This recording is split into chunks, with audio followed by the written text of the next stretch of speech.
Okay, the awesome thing about Trump is he's a straight up thug. And if you know that you're dealing with straight up P.I.M.P, then you know how to deal with them, right? Like you know what you're dealing with. And I know I'll give, people who may harbor some white supremacy in the back of their minds, I'll give them some credit because they identified that in themselves and they voted for it. Like they saw that person projecting, their energy onto them and vice versa, and they fed off of one another. They organized, they galvanized, and they elected Donald Trump. And so the fact that we see that, the entire hypocrisy of commercialized hip hop, we have an entire body of work, black people, that we can say, oh, we understand exactly what that mentality is, what their thinking is. We can see how he reasons and rations, makes sense of the world around him. He's a straight up thug. And so the positive thing about this is we know how to deal with that.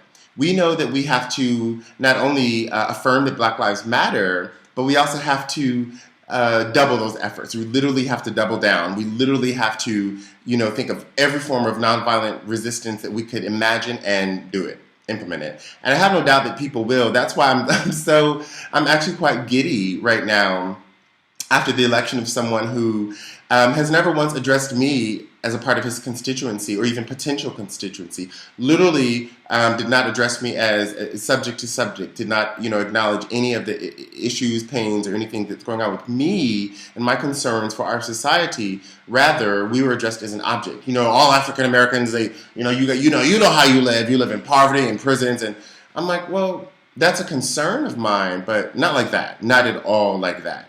And then, of course, there's a grab them by the comment.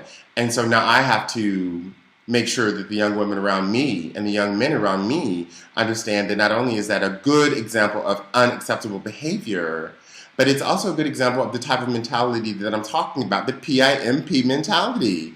Only P.I.M.Ps go around thinking that they could just grab him.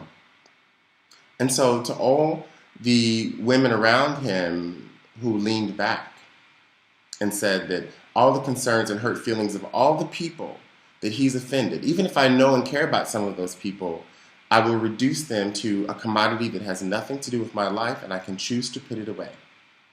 To all of you who leaned back, I say that there's the hip-hop narrative for you too.